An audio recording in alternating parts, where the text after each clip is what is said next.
যদি আজকে আমি জাহান্নামের খোরাক হই তাহলে আমার আব্বারে ডবল শাস্তি দেন, এইটা আমার অনুরোধ। আয় আল্লাহ, আপনার আদালত তো ন্যায়ের আদালত। রব্বানা আতিহিম যিফাইনি মিনাল আযাবি ওয়াল আনহুম লা'নান কাবীরা।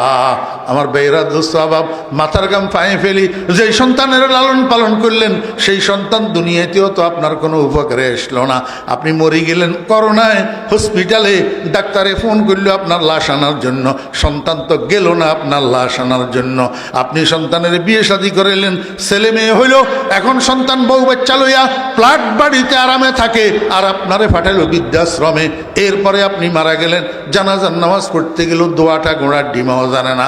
দুনিয়াতেও সন্তান দুই পয়সার কাজে আসলো না, আখেরাতে তো আল্লাহ পাকের আদালতে মামলা করি আপনারে জাহান্নামে ঢুকানোর ব্যবস্থা করল। আল্লাহু আকবার।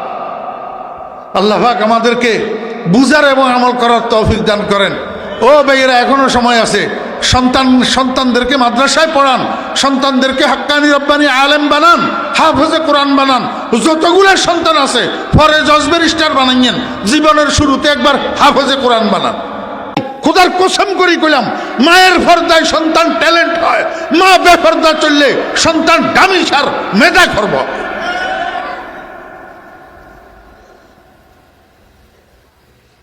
আমি এই জন্য আমার সারা বাংলাদেশের মাহফিলগুলাতে বলিয়া বেড়াই, আমার ভাইয়েরা বোনেরা যারা বিবাহ করছেন, যখন দেখবেন আপনাদের সন্তান গর্ভে ধারণ করছে, এই সন্তান গর্ভে ধারণ করা অবস্থায় স্বামী স্ত্রী বাসার মধ্যে ঝগড়া করবেন না, একে অপরকে গালাগালি করবেন না, বাসার মধ্যে মারামারি করবেন না, একে অপরকে মারধর করবেন না।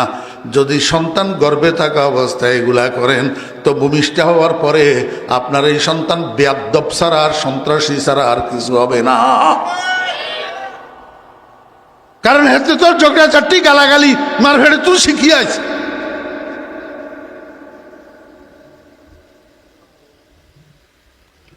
বুয়াদ পাকি জাতি নত পাকে কিরদার, বুয়াদ পাকি জাতি নত পাকে কিরদার, জেনা জাদা নাবাশুদ জুজ জেনাকার, যে মরদুম সগ যে সগ মরদুম নাজায়দ, যে গুন্দুম যাও যে যাও গুন্দুম নায়ায়দ, গোলে আমরা যে হকদার ওয়ে না হুফতা, যে গুলজারে খলিলুল্লাহ সে গুফতা। আল্লাহ। হযরতে ইউসুফ আলাইহিস সালামের জুলেখা হাপ্তনখানার মধ্যে নিয়ে আবদ্ধ করি ইউসুফ আলাইহিস সালামের কাছে যৌন কামনা নিবারণের আবদার জানায়। নাউজুবিল্লাহি মিন যালিক। হযরতে ইউসুফ আলাইহিস সালামের কাছে জুলেখা জিনা ব্যভিচারের আবেদন করে। হযরত ইউসুফ আলাইহিস সালাম কয়, জুলেখা তুমি বুঝো নাই, তুমি আমাকে চিনতে ভুল করছো। আমার আব্বার নাম ইয়াকুব, তিনি একজন নবী। আমার দাদার নাম ইসহাক, তিনি একজন নবী। আমার পরদাদার নাম ইব্রাহিম, তিনি একজন নবী। আমি ইব্রাহিমের নবুয়তের বাগানের পবিত্র ফুল, এমন পবিত্র ফুলের কাছে তুমি জেনাবে বিচারের মতো অপবিত্র কাজের কামনা করতে পারো না, আবদার করতে পারো না। তোমার এই কামনা কসমিন কালেও পুরা হবে না। কারণ মানুষের পেট থেকে মানুষ জন্ম নেয়, কুকুর জন্ম নেয় না। কুকুরের পেট থেকে কুকুরের বাচ্চা জন্মায়, মানুষের বাচ্চা জন্মায় না। ধানের ছড়ার ভিতরে ধান পাওয়া যায়, গম পাওয়া যায় না। গমের ছড়ার মধ্যে গম পাওয়া যায়, ধান পাওয়া যায় না। মা বাপ যদি পবিত্র হয়, সন্তান কোনোদিন অপবিত্র হয় না। আর মা বাপ যদি অপবিত্র হয়, সন্তান চরিত্রবান হয় না। বুয়াদ পাকি জাতি নত পাকে কিরদার, জেনা জাদা নাবাশুদ জুজ জেনাকার, যে মরদুম সগ যে সগ মরদুম নাজায়দ, যে গুন্দুম যাও যে যাও গুন্দুম নায়ায়দ, গোলে আমরা যে হকদার ওয়ে না হুফতা, যে গুলজারে খলিলুল্লাহ সে গুফতা। আব্দুল কাদের জিলানী রহমতুল্লাহ নাম শুনছেন নি আপনারা? জি। হযরত বড় পীর সাহেব রহমতুল্লাহ আলাইহি কত উঁচা পায়ার মানুষ ছিলেন, এটা আমি আপনাদেরকে বুঝাইতে পারবো না। আব্দুল কাদের জিলানী রহমতুল্লাহের মকাম কত উঁচা ছিল, আজকে ফজর পর্যন্ত বয়ান করলেও শেষ হবে না। মুরিদি লা তাখাফ আল্লাহু রাব্বি আতানি রিফাতান নিলতুল মালি, ওয়া কুল্লু ওয়ালিয়িন আলা কদমি ওয়া ইন্নী আলা কদমিন নবিয়্যি বদরিল কামালি দারাস্তুল ইলমা হাত্তা সিরতু কুতবান ওয়া নিলতু সা'দা মিন মাওলাল মাওয়ালি। এই কথাগুলো আব্দুল কাদের জিলানী রাহমাতুল্লাহ আলাইহির আমি অনুবাদ করতেছি না, শুধু পড়লাম ওলামায়ে কেরামরা যাতে বুঝে। আমার বেরা দোস্ত আবাব, এমন কথা আব্দুল কাদের জিলানীর মুখ ছাড়া আর কারো মুখের থেকে বাইর হবে যে এমন মায়ের পোলা দুনিয়াতে জন্ম নেয় নাই। দারাস্তুল ইলমা হাত্তা সিরতু কুতবান ওয়া নিলতু সা'দা মিন মাওলাল মাওয়ালি ওয়া কুল্লু ওয়ালিয়িন আলা কদমি ওয়া ইন্নী আলা কদমিন নবিয়্যি বদরিল কামালি। আল্লাহু আকবার। আব্দুল কাদের জিলানী রাহমাতুল্লাহ আলাইহির বয়স যখন 6 বছর, ওনার জীবনীর মধ্যে কিতাবের মধ্যে লিখে আব্দুল কাদের জিলানী রাহমাতুল্লাহ আলাইহির বয়স যখন 6 বছর, ওনার আম্মা ওনাকে নিয়ে গেছে একটা হাফেজিয়া মাদ্রাসায়।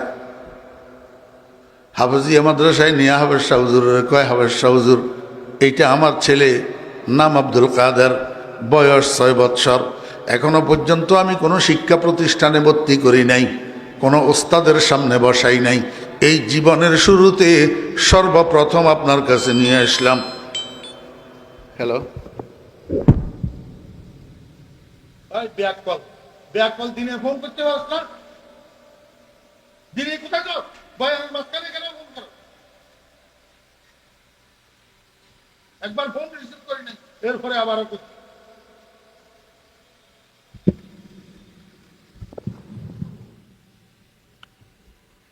এটা নিচের দিকে নামে গেছে রে, তুমি হাঁটতাম রাখো করলে ফোন যার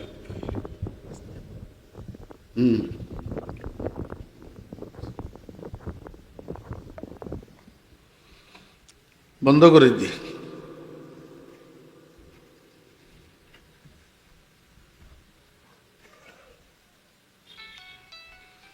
বন্ধ করে দিয়ে ছাড়া শান্তি নেই।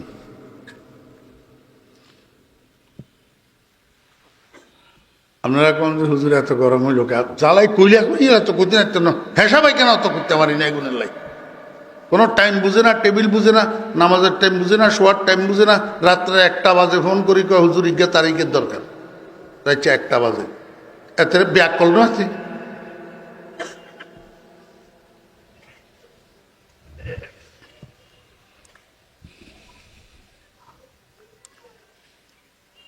মনে আছে না ভুলে গেছেন? হয় না, ইয়ে মনে আছে। হাফেজ শাহ হুজুর, এটা আমার ছেলে, নাম আব্দুল কাদের, বয়স এখনো পর্যন্ত কোনো শিক্ষা প্রতিষ্ঠানে ভর্তি, কোনো ওস্তাদের সামনে বসাই নেই, এই জীবনে প্রথম আমার ছেলেটাকে আপনার কাছে নিয়ে আসছি একটা আরজু নিয়ে। ভাই বসেন না। জীবনে প্রথম আমার ছেলেটাকে নিয়ে আসছি আপনার কাছে একটা আরজু নিয়া।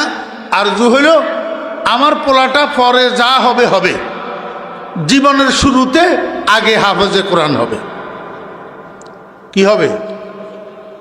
আপনার করতে হুত নাই, নাতি নাই, আপনারা মুসলমান নু, এই আরজু আপনার গো কাছে, আপনার গো বর্গ কাছে আইয়ে নাকা।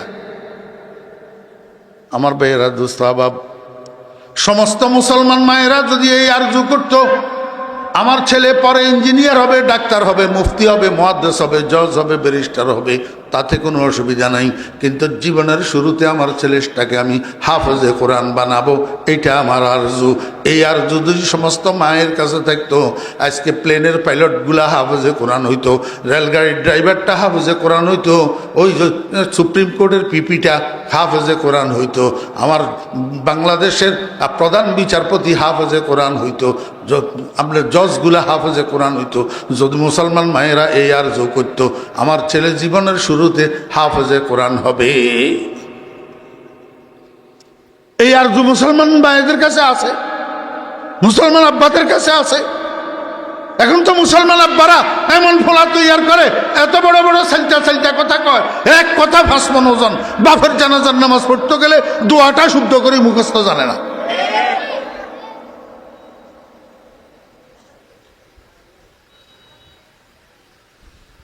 বাপজিয়ার জানাজা উঠতে গেছে, হিয়ায় হিয়ার বাপেরে ঠকাইছে। বাপজিয়ার জানাজা উঠতে গেছে, হিয়ায় হিয়ার বাপেরে ঠকাইছে। দোয়া সারা জানাজার নামাজ হরি চলিয়ে আছে। অন হেবেড়া মরছে, হেবেড়ার উঠিও হেবেড়ারে ঠকার, দোয়া সারা জানাজার নামাজ হরি চলিয়ে গেছে। এই ঠকঠকা চলতে আছে, চলতে আছে ঠকঠকা। দুনিয়ার বান্দ্রামি ব্যাজ্ঞান শিখাইতো আরে হলারে, দুনিয়ার বান্দ্রামি ব্যাজ্ঞান শিখতো আরে হলায়। বিতিরের নামাজের দোয়ায় কোন উদ্দেশ্য শুদ্ধ করি মুখস্থ করতে হারে না। মুসলমানের হোলা, মুসলমান নামের কলঙ্ক।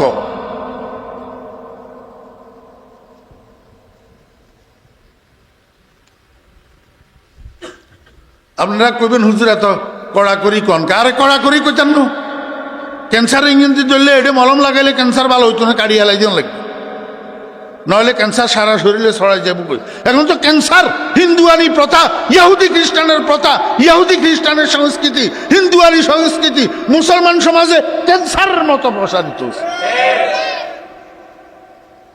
মুসলমানের হোলারা মুসলমানই কি জিনিস বুঝে না, দুর্গা পূজা বুঝে।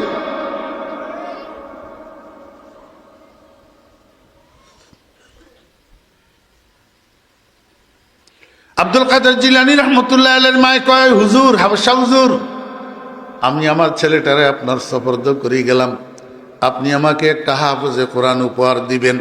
এই কথা বলি আব্দুল কাদের জিলানী রহমতুল্লাহ আলাইহির মা বাড়িতে চলে গেছে। হাবশা হুজুর কয়, বাবা আব্দুল কাদের এদিকে আসো, আমার সামনে বসো, আমার মুখে মুখে পড়ো, আউযু বিল্লাহি মিনাশ শাইতানির রাজিম, বিসমিল্লাহির রহমানির রহিম, আলহামদুলিল্লাহি রাব্বিল আলামিন, আর রহমানির রহিম, মালিক ইয়াউমিদ্দিন। হাফেজ সাহেব হুজুর সূরা ফাতিহার শুরু থেকে শেষ পর্যন্ত 2, 4, 5 বার 7 বার দৌড়াইয়া দৌড়াইয়া রিপিট করিয়া করিয়া আব্দুল কাদেরে পড়াইছে। এরপরে কয়, বাবা আব্দুল কাদের, এতক্ষণ পর্যন্ত যেই সূরাটা আমি তোমাকে পড়াইলাম এটা আমারে মুখস্থ শুনাইতে পারবানি? তোমার মুখস্থ হইছে নি? আব্দুল কাদের কয়, জি হুজুর আলহামদুলিল্লাহ পারবো। তাহলে একটু শোনাও। হাফেজ শাহ হুজুর চোখ বন্ধ করে নিছে, আর আব্দুল কাদের, শিশু আব্দুল কাদের হাফেজ শাহ হুজুরের সূরা ফাতিহা শোনায়, আউযু বিল্লাহি মিনাশ শাইতানির রাজিম, বিসমিল্লাহির রহমানির রহিম, আলহামদুলিল্লাহি রাব্বিল আলামিন। শুনাইতে শুনাইতে যখন গায়রিল মাগদুবি আলাইহিম ওয়ালাদ-দাল্লিন আমিন বলছে, হাফেজ শাহ হুজুর চোখ খুলছে, মনে করছে আব্দুল কাদেরের পড়া শেষ। আব্দুল কাদেরের পড়া শেষ। ওমা চোখ খুলি তো হাফেজ শাহ হুজুর অবাক করেছে। আব্দুল কাদের তো থামে না। এবার আব্দুল কাদের কয়, বিসমিল্লাহির রহমানির রহিম, আলিফ লাম মিম, যালিকাল কিতাব লা রাইবা ফীহি হুদাল লিল মুত্তাকিন। আব্দুল কাদের আমিন বলি শেষ করে নাই, এখন সূরা বাকারার শুরু থেকে তেলাওয়াত শুরু করছে। হাফেজ শাহ হুজুর অবাক হয়ে তাকাই রয়েছে, কয় আচ্ছা দেখি কদ্দুরা পড়ে কদ্দুরা যায়, দেখি না একটু। চুপ করে শুনে রয়েছে। আর শিশু আব্দুল কাদের চলছে তো চলছে গাড়ি যাত্রা বাড়ি, আর থামে না। আমার ভাইরা একেবারে 18 ফারাতে যাইয়া থামছে। কয় ফারাত? 18 ফারাত। হাফেজ শাহ হুজুর কয়, রে কে আসত? আব্দুল কাদেরের মারে একটু খবর দে। আব্দুল কাদেরের মা আসছে। হাফেজ শাহ হুজুর কয়, বোন আপনি কি কইলেন, বাস্তবতা কি? কয় হুজুর কি হয়েছে? কয় আপনি না কইলেন আপনার ফোলারে কোনো শিক্ষা প্রতিষ্ঠানে ভর্তি করেন নাই, কোনো ওস্তাদের সামনে বসান নাই, জীবনে সর্বপ্রথম আমার কাছে নিয়ে আসছেন। আমি জীবনের শুরুতে সর্বপ্রথম তারে সূরা ফাতিহাটা শুরু থেকে শেষ পর্যন্ত রিপিট করি 5-7 বার 10 বার পড়াইলাম। এরপরে সূরা ফাতিহাটা মুখস্থ আমারে শুনাইতে কইলাম। আমি চোখ বন্ধ করে শুনতেছি। সূরা ফাতিহা যখন শুনানি শেষ হয়েছে চোখ খুললাম, কিন্তু আপনার ছেলে তো তেলাওয়াত বন্ধ করল না। আপনার ছেলে সূরা বাকারার শুরু থেকে তেলাওয়াত শুরু করছে। আমি মনে মনে চিন্তা করলাম, দেখি কতটুক যায় কতটুক পড়ে। আপনার ছেলে 18 পারাতে যাইয়া থামছে। এই 18 পারা কোরআন শরীফ আব্দুল কাদের আমারে মুখস্থ শুনাইয়া দিছে। এখন আপনার কথার সাথে মিলল না। আপনি কইলেন কোনো শিক্ষকের সামনে বসান নাই, কোনো শিক্ষা প্রতিষ্ঠানে ভর্তি করেন নাই, তাহলে আব্দুল কাদের 18 পারা কোরআন শরীফ কোথায় মুখস্থ করল? আব্দুল কাদেরের মায় কয়, হাফেজ শাহ হুজুর আমার আব্দুল কাদের 18 পারা কোথায় মুখস্থ করছে আমি জানি। হাফেজ সাহেব হুজুর কয় আমার বড় টেনশন হইতেছে, তাড়াতাড়ি বলেন তাড়াতাড়ি। আব্দুল কাদেরের মায়ে কয় হুজুর আমি একটা মহিলা, আমি বেশি বেশি কোরআন তেলাওয়াত করি, আমার কাজের ফাঁকে আমি একটু অবসর সময় পাইলেই অজু করি, কোরআন শরীফ নিয়ে বসি। আর বিশেষ করি আমার আব্দুল কাদের যখন আমার গর্বে এসছে তখন আমি কাজের পরিমাণ আরো কমাই ফেলছি, কাজের সময় সংকীর্ণ করি, অবসর সময়টা বাড়াইয়া কোরআন তেলাওয়াতের মাত্রা আমি আরো বাড়াই দিছি। আমি এত পরিমাণ আব্দুল কাদেরকে গর্বে লইয়া কোরআন তেলাওয়াত করছি। আমার তো মনে হয় আমার আব্দুল কাদের আমার ফেটে থাকিয়া আমার জোবানের তেলাওয়াত শুনিয়া শুনিয়া ওরে আমার গর্বের ভিতরেই 18 পারা কোরআনের হাফেজ হইয়া গেছে। আমার মা বোনেরা এবার একটু খেয়াল করেন, যদি আব্দুল কাদের জিলানী রহমতুল্লাহ এর মায়ের তেলাওয়াত শুনিয়া শুনিয়া যদি আব্দুল কাদের মায়ের গর্বের ভিতরে 18 পারার কোরআনের হাফেজ হইয়া যাইতে পারে, মায়ের তেলাওয়াতের এফেক্ট যদি গর্বের আব্দুল কাদের উপরে পড়ে, বর্তমান আলট্রা মডার্ন মায়েরা যারা কাজ করে ফাঁসে দি মোবাইলের গানের অপশন চালু করে দিই, গান শুনতে শুনতে কাজ করে, রাত্রে মোবাইলের গানের অপশন চালু করে দিই, বালিশের কাছে মোবাইলটা রাখি, ঘুমাইয়া পড়ে। অনেক সময় এমন হয় ঘুম আসি যায় কিন্তু গান চলতে থাকে, বন্ধ করার সুযোগ থাকে না। আমার ভাইয়েরা, অনেক মায়েরা রাত জাগিয়া রাত্রের 12টা 1টা 2টা পর্যন্ত ইউটিউবের ভিতরে বাংলা হিন্দি ছায়াছবি দেখিয়া দেখিয়া ঘুমায়, বাংলা হিন্দি ছায়াছবির গান শুনিয়া শুনিয়া ঘুমায়। আমাকে একটু বলেন, আব্দুল কাদের জিলানী রহমতুল্লাহ আলাইহির মায়ের কোরআন তেলাওয়াতের এফেক্ট যদি গর্ভের সন্তানের উপর পড়ে, এই মাগুলার এই কাজগুলার এফেক্ট গর্ভের সন্তানের উপরে পড়ে না না পড়ে? আব্দুল কাদের জিলানী মায়ের পেট থেকে 18 পারা কোরআন শরীফের হাফেজ হইয়া যদি বাইর হয়, তাহলে এই আলট্রা মডার্ন মায়েদের সন্তান মায়ের পেট থেকে কিসের হাফেজ হইয়া বাইর হয়? শত শত গানের হাফেজ হইয়া বাইর হয়। আর এই সন্তান ভূমিষ্ঠ হওয়ার পরে এটার থেকে ভালো কিছু কেমনে আশা করবেন? এই সন্তান বেয়াদ্দব না হইয়া কি হবে? সন্ত্রাসী না হইয়া কি হবে? চোর আর গুন্ডা না হইয়া কি হবে? হ্যাঁ, পরের দিন ফলার মেট্রিক পরীক্ষা, পরের দিন ফলার আগের রাত্রে সন্ধ্যার সময় ড্রয়িং রুমে ফোলা টেলিভিশনের সামনে বসছে, যে আর উঠে না, বসে বসে টেলিভিশন স্যার। মায়ায় কয় বাবারে রেজিস্ট্রেশন করলি, ফর্ম ফিল আপ করলি, পরীক্ষার ফিস দিলি, এতগুলা টাকা খরচ করার পরে এখন যে তুই লেখাপড়া করস না, তুই পরীক্ষা দিবি কেমনে? তুই তো পাস করবি না, ফেল করবি, যা কিছুক্ষণ লেখাপড়া কর। কিন্তু ফলায় কথা শুনে না, টেলিভিশনের সামনে থেকে উঠে না। রাত্রে যখন 10টা বাজছে, এইবার মায়ে কয় যে বাবা এখন আর পড়ার দরকার নেই, যা উঠি 4টা খাইয়া ঘুমা, ফজরের সময় মোল্লায় আজান দিলি তখন ঘুম থেকে উঠি কিছু লেখাপড়া করিস, তাহলে অন্তত কিছু লিখতে পারবি, ফাঁসের নম্বরটা আনা যাবে। তাও ফোলা উঠে না। এখন বিরক্ত ওই মায় কি করছে, রুমের সুইচ বোর্ডের কাছে গেছে, সুইচ বোর্ডের কাছে যাইয়া 2টা সুইচ অফ করছে। একটা হলো টেলিভিশনের সাথে বিদ্যুতের সংযোগের সুইচ, যেটা এটা দিছে বন্ধ করি, আর একটা হলো ড্রয়িং রুমের লাইটটা বন্ধ করে দিয়েছে, যাতে ড্রয়িং রুমটা অন্ধকার হইয়া যায়, ফোলা যেন উঠে চলে যায়। আমার ভাইয়েরা, উল্টা হয়েছে কাজ। মা যখন ড্রয়িং রুমের লাইট বন্ধ করে দিছে, এই ফোলা কুলাঙ্গার মায়ের দিকে তাকাইয়া কয়, দিও না কো বাসর ঘরের বাতি নিভাইয়া।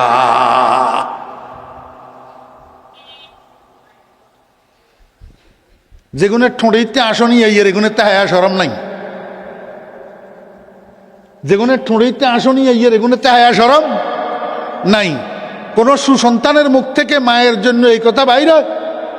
হ্যাঁ, আস্তাগফিরুল্লাহ, লা হাওলা ওয়ালা কুওয়াতা ইল্লা বিল্লাহ। মেট্রিক পরীক্ষার্থী একটা ফোলার বয়স কত? হয় না,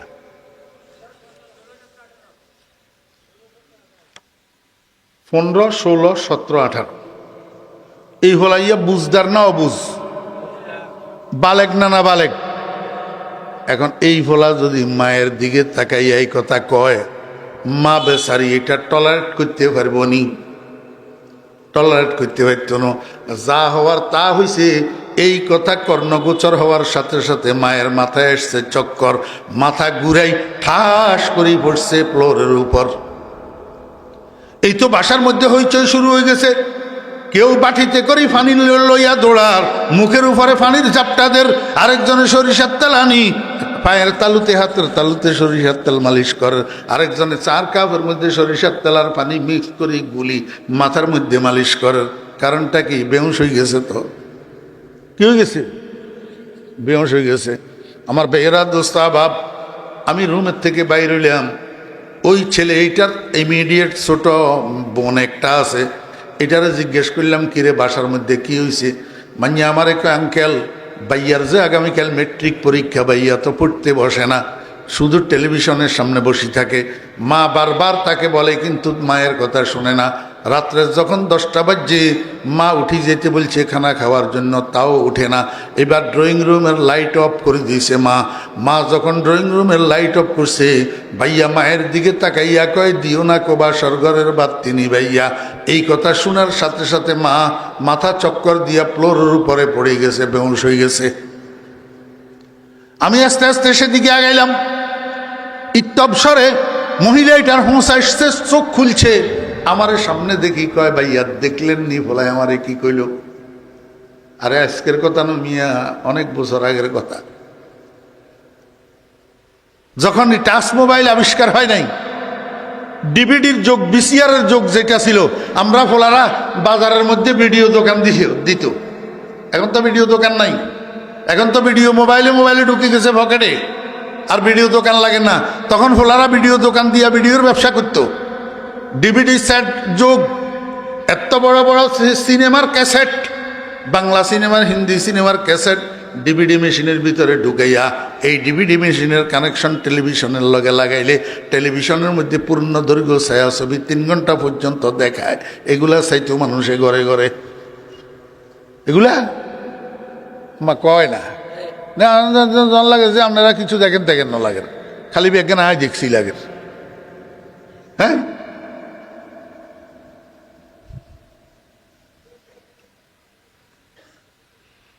মহিলা এটা চোখ খুলি আমারে যখন দেখছে কয় ভাইয়া দেখলেন নি ফলাই আমারে কি কইল? আমি উত্তরে কইলাম তোরে আমার মনে চাইতেছে এখন 3টা লাথি দিতে, তোরে এখন আমার মনে চাইতেছে 3টা। ঘরের মানুষ সব আমার দিকে তাকাই রয়েছে, ফেল করি। বেচারি বেহুশ হয়েছে, আবার হুঁশের মধ্যে আসছে। হুজুরের সাক্ষী করলো, এখন হুজুরে এইটা কিয়া কইল, বলে 3 লাথি দিত। তো আমি এদেরকে কইলাম তোরা আমার দিকে ফেল করি কি শহরে আমি 3 লাথি দিতাম? কইছি এমনি কইনো, তোরা তো জানোস না ব্যাকগ্রাউন্ড। এই মাইয়াইয়ার নাম থুইছিও আমি, এটার বিয়ের কলমা পড়াইছিও আমি। চিন্তা করেন, একটা মাইয়ার নাম তো নতুন বিয়ের কলমা পড়ানোর জন্য মাঝখান দিয়ে 16-17 বছর 18 বছরের গ্যাপ নাও। নাম থুইছিও আমি, বিয়ার কলমা পড়াইছি আমি। যে স্বামীর কাছে মাইয়া ইয়ারে বিয়া দিয়েছে, স্বামী একটা বিজনেস ম্যাগনেট, বিরাট ব্যবসায়ী। আমার বেয়েরা দোস্ত বাবা, প্রতি রাত্রে স্বামী দোকান বন্ধ করিয়া আসার সময় দুইটা ক্যাসেট নিয়ে আসে, সিনেমার ক্যাসেট, ছায়াছবির ক্যাসেট, বাংলা হিন্দি ছায়াছবির 2টা ক্যাসেট নিয়ে আসে। শুইয়া টেলিভিশনের মধ্যে ডিভিডির ভিতরে ক্যাসেট এগুলা লাগায়। পূর্ণ দৈর্ঘ্য 2টা ছায়াছবি দেখা ছাড়া এই স্বামী স্ত্রী দম্পতি এক রাত্রেও ঘুমায় না, এক রাত্রেও ঘুমায় না। তখন আমি মেয়েটারে বলছিলাম, এই সাবধান হইয়া যা, তোর ফেটে কিন্তু সন্তান, তোর ফেটে যেভাবে শুরু করছ তোরা স্বামী স্ত্রী, প্রতি রাত্রে এইভাবে 1টা 2টা 3টা ছায়াছবি দেখা ছাড়া তোদের চোখে ঘুম আসে না। ফেটে কিন্তু সন্তান, সন্তানের কথা কেন খেয়াল করস না? সন্তান গর্ভে থাকা অবস্থায় মায়ে যেই কাজ বেশি করে, যেই কথা বেশি বলে, যেই কথা বেশি শুনে, যেইখানা বেশি খায়, এটার একটা এফেক্ট গর্ভের সন্তানের উপর পড়ে। সন্তান যখন ভূমিষ্ঠ হবে, বড় হবে, তখন তুই পস্তাইবি আমি তোরে বললাম। আমার কথা তখন শুনে নাই। আজকে যখন সন্তানের মুখের উপর বলে দিছে দিও না কো বাসর ঘরের বাতি নি ভাইয়া, তখন এবার আমারে কয় ভাইয়া দেখলেন নি ফলে আমারে কি কইল? তখন আমি বলছিলাম না তোরে আমি, ও মাইয়া তোরে বলছিলাম না আমি তোর ফ্যাটের ভিতরে সন্তান।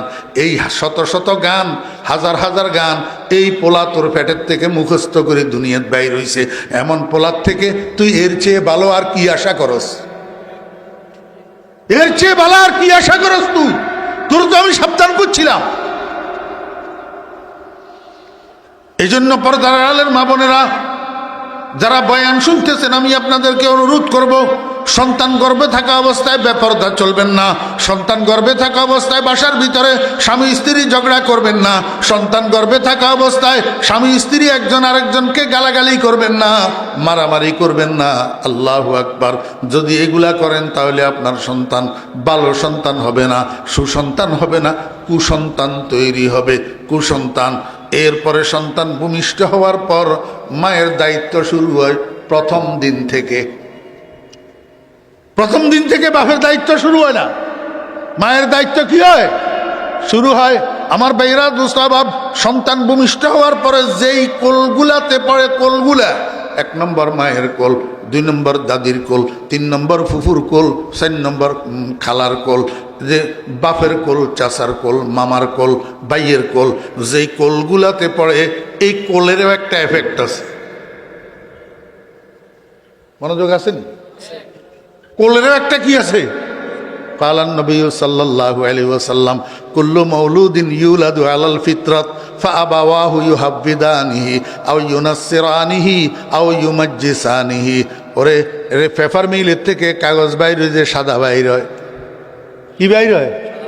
সাদা বাইর হয়। পরে যার যেই কালারের দরকার প্রিন্টার মেশিনের মধ্যে দিয়া কালার করি নে, যার লালের দরকার লাল, হলুদের দরকার হলুদ, সবুজের দরকার সবুজ। কিন্তু পেপার মিলের থেকে কোনো কাগজ লাল, সবুজ, হলুদ বাইর হয় না। ঠিক তদ্রূপ যেই মায়ের পেটের থেকেই বাইর হোক না কেন, নবজাত শিশু মুসলমান হইয়া বাইর হয়, হিন্দু হইয়া, কাফের হইয়া, ইহুদি হইয়া, বুদ্ধ হইয়া, কোনো সন্তান বাইর হয় না, সব মুসলমান হইয়া বাইর হয়। কি বাইর হয়? মুসলমান হইয়া।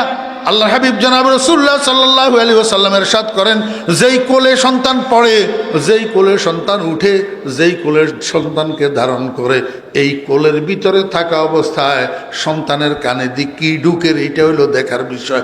সন্তানের কানে যদি ঢুকে লা ইলাহা ইল্লাল্লাহ, এই আওয়াজ এটা সন্তানের কানে দিয়ে ঢুকি দিলের উপরে এফেক্ট করে, সেখান থেকে সন্তানের দিলের ভিতরে ঈমান সংক্রমিত হয়। আর সন্তানের কানে দিয়ে ভূমিষ্ঠ হওয়ার পরে যদি শুনে গড, হরে রাম, রাম কৃষ্ণ, তো এগুলা সন্তানের কানে দিয়ে ঢুকি কলবের উপরে এফেক্ট করে। এইখান থেকে সন্তানের কলবের ভিতরে কুফর আর শিরিক সংক্রমিত হয়। আমার কথা নবিয়া, আমার বেয়েরা দুস্তাবাব, এরপরে সন্তান লালন পালন হইতে হইতে হইতে হইতে দেখেন 12 মাস, 14 মাস, 15 মাস যখন বয়স হয়, আস্তে আস্তে হামাগুড়ি দিয়া দিয়া সন্তান একটু একটু আগে বাড়তে পারে। ছোট্ট একটা হালকা বিস্কিট 2 হাত 2 আঙ্গুল দিয়া এভাবে ধরতে পারে, এরকম ক্ষমতা এখন বাচ্চার মধ্যে এসছে। এমতো অবস্থায় সন্তানে কি করে? পেশাব করি নিজের পেশাবগুলাকে নিজের হাতে ধরে, পায়খানা করি নিজের পায়খানাগুলাকে নিজের হাতে ধরে, এমনকি পেশাব পায়খানা একসাথে কসলাইয়া মিক্স করি গালের ভিতরে দিয়া দে। এই সময় মায়ের ডিউটি কি?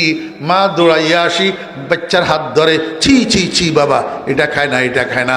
মা বাথরুমে নিয়া, নইলে ঘরের বাইরে নিয়া বাচ্চার হাতেরে ভালো করে সাবান দিয়ে ধুইয়া দে। ঠিক না বেঠিক?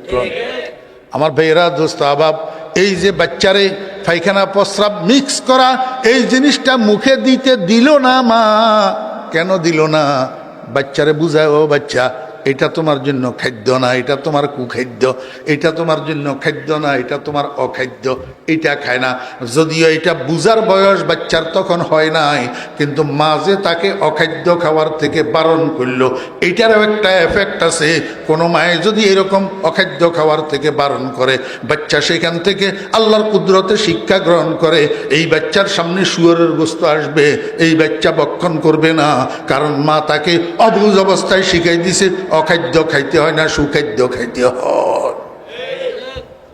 আমার বেয়েরা দুস্তাবাব, বাচ্চার বয়স যখন 3 বছর, 2 বছর, 2.5 বছর, বাচ্চা থের থের থের থের করে হাঁটে, আর হাঁটতে হাঁটতে যখন পেশাবের দরকার হয়, হাঁটতে হাঁটতে পেশাব করে, দাঁড়াই দাঁড়াই পেশাব করে। মা তখন কি করবে? কাঁধের উপরে 2 হাত দিয়া আলতো চাপে বাচ্চারে বসাইয়া দিবে, আর বলবে, বাবা আমরা মুসলমান, দাঁড়াই পেশাব করিও না, দাঁড়াই পেশাব করিও না। দাঁড়াই পেশাব করা আমাদের নবীজির সুন্নতের খেলাফ। বাচ্চার তখন মায়ের এই নসিহত বুঝার ক্ষমতা হয় নাই, কিন্তু তারপরেও মার এই শিক্ষা বাচ্চার উপরে আল্লাহর কুদরতের দ্বারা এফেক্ট করে। ওরে 70 বছর বয়স পর্যন্ত এই বাচ্চা রাস্তার পাশে দাঁড়াইয়া বলদের মতো আর পেশাব করবে না। কি মনে করেন আপনারা আমার ভাইরা দোস্ত আবাব? হযরত ইসমাঈল আল্লাহি নাহমাদুহু ওয়া নাস্তাঈনুহু ওয়া নাস্তাগফিরুহু ওয়া নু'মিনু বিহি ওয়া নাতাওয়াক্কালু আলাইহি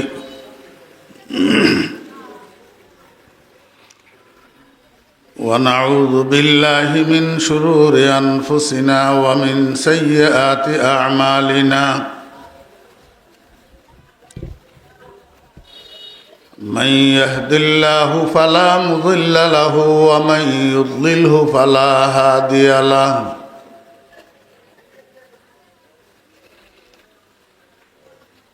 ونشهد أن لا إله إلا الله وحده لا شريك له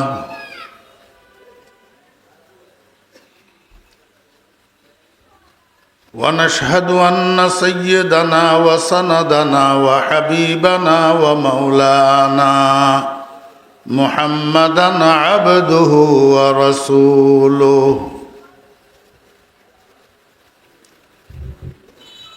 صلى الله تعالى عليه وعلى آله وأصحابه وبارك وسلم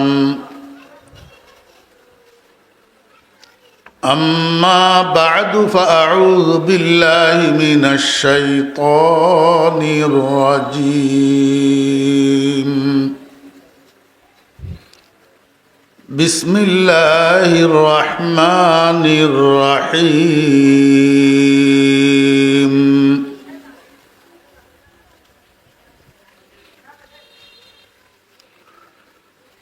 وقالوا ربنا إنا أطعنا سادتنا وكبراءنا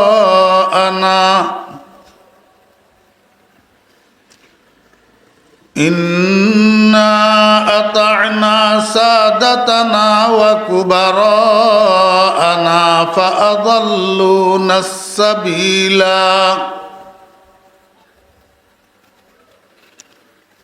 ربنا آتهم ضعفين من العذاب والعنهم لعنا كبيرا صدق الله مولانا العظيم قال رسول الله صلى الله عليه وسلم كل مولود يولد على الفطرة فأبواه يهودانه أو ينصرانه أو يمجسانه وصدق رسوله النبي الأمي الكريم ونحن على ذلك لمن الشاهدين والشاكرين ربنا تقبل منا إنك أنت السميع العليم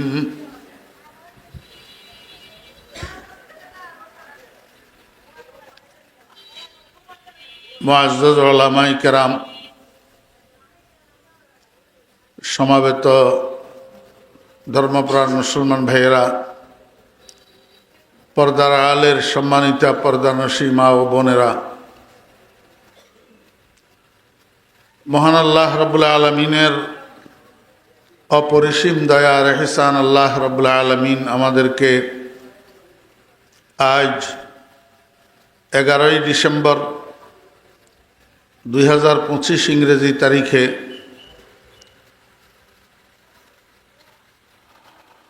নোয়াখালী বেগমগঞ্জ থানার অন্তর্গত চৌমুহনী হাজিপুর আদর্শ জনকল্যাণ ফাউন্ডেশনের উদ্যোগে আয়োজিত 3 দিনব্যাপী এই মহতী তাফসিরুল কোরআন মাহফিলের আজ মধ্যবর্তী দিবসে আমাদেরকে অংশগ্রহণ করার তৌফিক দিয়েছেন। এই জন্য আমরা সবাই মহান রব্বুল আলামিনের শুকর আদায় করি, আলহামদুলিল্লাহ।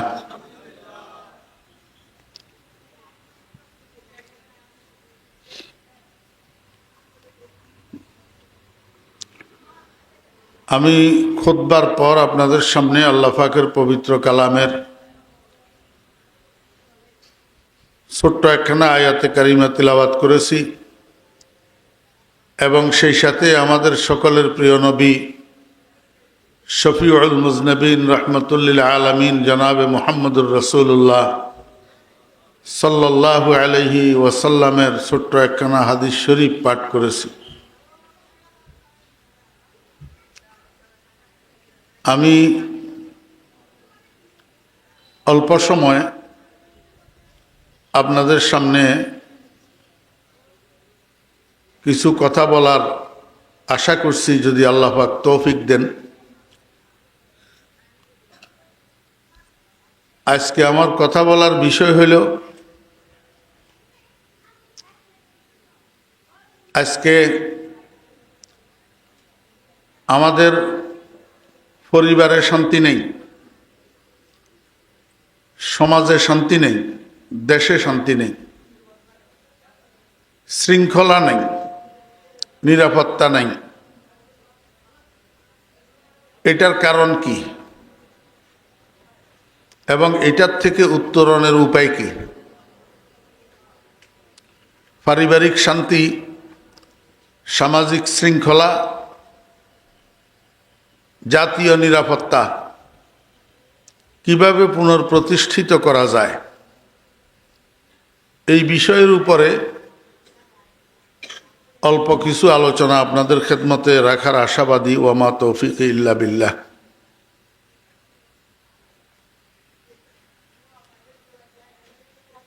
সমাজে, দেশে যেই মানুষগুলা বসবাস করে, এই মানুষগুলা তিন বয়সের মানুষ। একটা বয়স হলো বাল্যকাল, আর একটা বয়স হলো যৌবনকাল, আর একটা বয়স হলো বৃদ্ধকাল।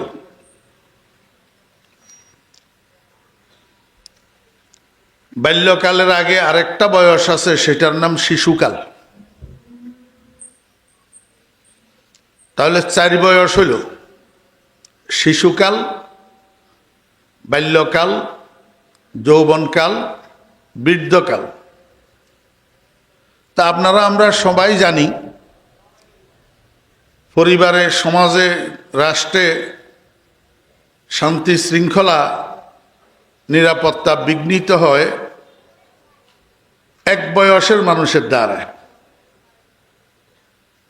যেটাকে বলে যৌবনকাল।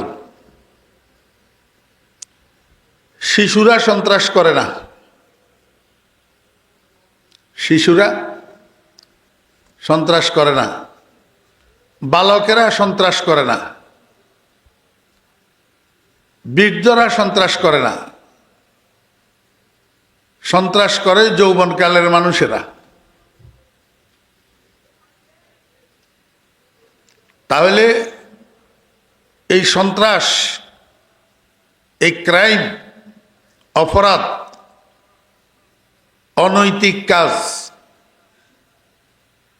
চুরি, ডাকাতি, হানাহানি, রাহাজানি, খুনখারাবি, লুটতরাজ, নারী ধর্ষণ, নারী নির্যাতন সহ যত অন্যায় অপরাধ আছে, এই অন্যায় অপরাধগুলা রোধ করার জন্য যুবকদেরকে ঠিক করতে হবে। কাদেরকে ঠিক করতে হবে? যুবকদেরকে। এখন যুবকদেরকে ঠিক করার ফর্মুলা কি? আপনাদের মনোযোগ আসেনি? খেয়াল করে শুনেন। মানুষ কম হইলে কোনো অসুবিধা নেই, আপনাদের তো অসুবিধা নেই, আপনারা শুনবেন না। শুধু মানুষ কম হইলে যে বলে তার কাছে হয়তো খারাপ লাগে, তার বয়ান আসে না। কিন্তু আলহামদুলিল্লাহ, আল্লাহ শুকর, আপনাদের দোয়ায় 50,000 মানুষের সামনে আমার যেই বয়ান, 50 জন মানুষের সামনে আমার সেই বয়ান, কোনো বেশ কম নেই। কারণ এইখানে একটা মানুষ যদি হেদায়েত পায়, আর 50,000 মানুষের সেখানে যদি একজন মানুষের হেদায়েত না পায়, তাহলে ওই মাহফিল থেকে এই মাহফিলটা ভালো। এই জন্য মনোযোগ সহকারে শোনেন।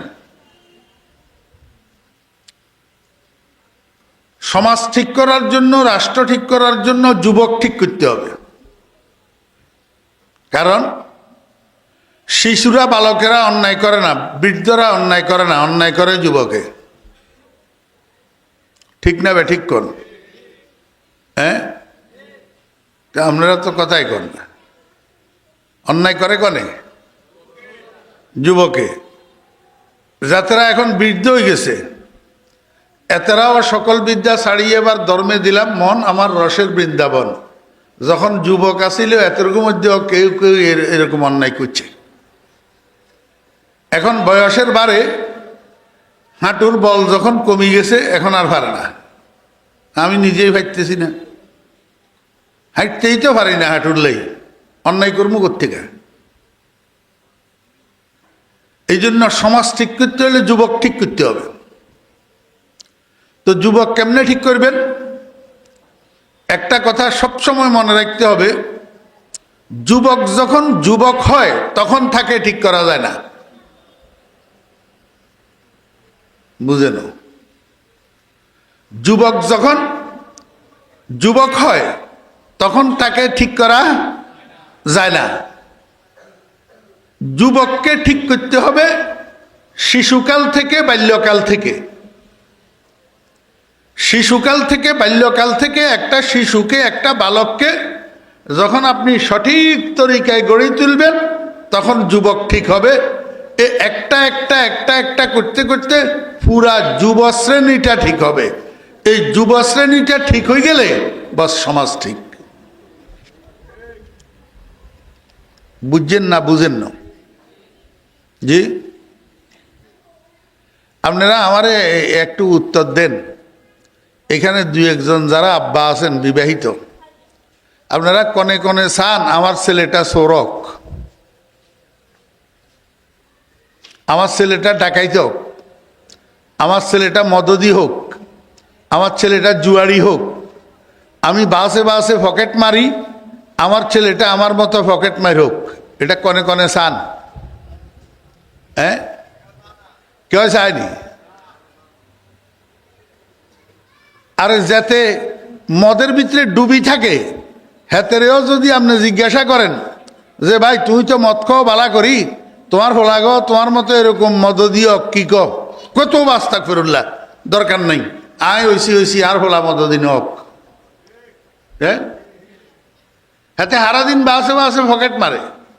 হাতেরে যদি আপনি জিজ্ঞাসা করেন যে তুই এত বড় একটা বালা কাম করো, মানুষের পকেট মারো, তো তোমার হোলা গো তোমার মতো পকেট মারি হোক, তুই কি কো? হাতে কব তো বা নাউজুবিল্লাহ, আমার দরকার নেই, আর পকেট মার নক। কি কন? ঠিক এরকম কেউ চায় না কারো ছেলে চোর হোক, কারো ছেলে ডাকাইত হোক, কারো ছেলে সন্ত্রাসী হোক, কারো ছেলে হাইজেকার হোক। চায় না তো কেউ, কিন্তু ওই নি। হ্যাঁ, সমাজে চোর আছে না নাই? ডাকাইত আসেনি? সন্ত্রাসী আসেনি? হাইজেকার আসেনি? তো চায় না তো কোনো বাপে আমার হোলা চোরক, কিন্তু ওই কন্তুন বুঝা যায় কেউ না কেউ হোলা নষ্ট করে, কেউ না কেউ হোলা কি করে? নষ্ট করে। এখন আপনি যদি সামাজিক শান্তি প্রতিষ্ঠা করতে চান, জাতীয় নিরাপত্তা প্রতিষ্ঠা করতে চান, যদি সামাজিক শৃঙ্খলা প্রতিষ্ঠা করতে চান, তাহলে এতের করে ঠিক করতে হইব, এতের করে চিহ্নিত করতে হইব যারা হোলা নষ্ট করার কারিগর। বুঝাইতে পারি না? বুঝবেন কত? মনোযোগ না থাকলে কড়াটি মতো বুঝতেন না। আগে চিনতে হইব সন্তান নষ্ট করার কারিগর কারা। সন্তান নষ্ট করার কারিগর 4 জন। কয়জন? 4 জন। 1 নম্বর হইল মা। 1 নম্বর মা। এখন মাইকের আওয়াজে আমার মা বোনেরা বাসা বাড়ি থেকে বয়ান শুনলে এবার আমার উপরে মনে কষ্ট নিব, কব হুজুরে এইটা কিয়া কইল? কোরআন হাদিসের ভিতরে আল্লাহ আল্লাহ রাসূল মার ফজিলত এত বেশি বয়ান করছে, মার হক, মার অধিকার, আর হুজুরে কয় বলে মা বলে সন্তান নষ্ট করার কারিগর। আমি যদি বুঝাই দিতাম নহারি, তাহলে আয় আপনার জুতার বাড়ি খেতে হতো এর আছে। আর যদি বুঝাই দিতাম হারি, তাহলে আমার কথা কেন মানবেন না? সন্তান নষ্ট করে 4 জনে, এই 4 জনের প্রথম হইল মা, প্রথম মা। কেন? বাকি 3 জনে সন্তান নষ্ট করে সন্তান ভূমিষ্ঠ হওয়ার পর। দেখা পাইলে না নষ্ট করে, দেখা পাইবার আগে নষ্ট করব নি? কিন্তু মায়ের সন্তান নষ্ট করে ফেটে থাকতে, মায়ের সন্তান নষ্ট করে ভূমিষ্ঠ হওয়ার পর না, শুধু মায়ের সন্তান নষ্ট করা শুরু হয় সন্তান ফেটে থাকতে থেকে।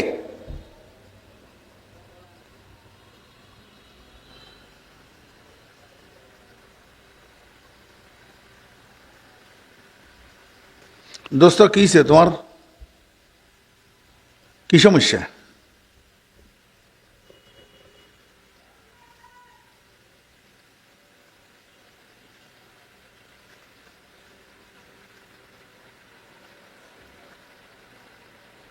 তোরগুলা রফিকুল্লাহ আফসারির দরকার। এই সিটিং মিটিং কয়জন, এই তোরগুলো এখানে কম দরকার। তোরা বালা কথার মানুষ না।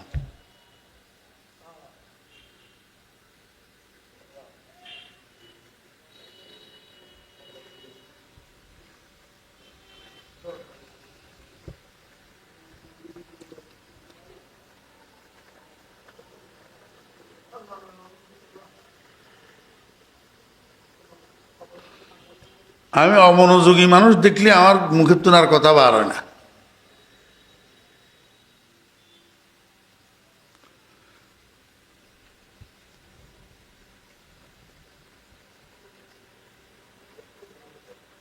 মায়ের সন্তান নষ্ট করে কখন? ফেটে থাকতে। কেমনে নষ্ট করে? সন্তান গর্ভে লইয়া মা যেই কাজ বেশি করে, যেই কথা বেশি বলে, যেই খানা বেশি খায়, এটার একটা এফেক্ট গর্ভের সন্তানের উপর পড়ে। সন্তান গর্ভে লইয়া মা যদি মিষ্টি বেশি খায়, তো ভূমিষ্ঠ হওয়ার পরে জীবদ্দশায় সন্তান এটা মিষ্টি প্রিয় হয়। সন্তান গর্ভে লইয়া মা যদি জাল বেশি খায়, তো ভূমিষ্ঠ হওয়ার পরে জীবদ্দশায় সন্তান এটা জাল প্রিয় হয়। একটা হোটেলের একটা টেবিলের 2 পাশে 2টা চেয়ার, 2 চেয়ারের মধ্যে কাস্টমার 2 জন যাইয়া বইছে। একজনে মেসিয়ারের ডাকি কইল, মেসিয়ার ভাই আমারে 2টা পরোটা দেন, আর বেশি করে শিরা দিয়ে একটা মিষ্টি দেন। তার অর্থ এই ভদ্রলোক মিষ্টি শিরার ভিতরে সুবাই সুবাই পরোটা দোনোগা খাইব। আরেকজনে মেসিয়ারের অর্ডার দিল, মেসিয়ার ভাই আমারে 2টা পরোটা দেন, আর বেশি করে কাঁচা মরিচ দিয়ে একটা ডিম মামলেট দিত কোন। তাহলে এই 2টা অর্ডারের থেকে আপনারা কি বুঝলেন? যে একজন কাস্টমার মিষ্টি প্রিয়, আরেকজন কাস্টমার জাল প্রিয়। ঠিক না বে ঠিক কর? এমনি দেখতে শুনতে দুজন একরকম ন, কেউ তো চোখ 3 গা নাকি?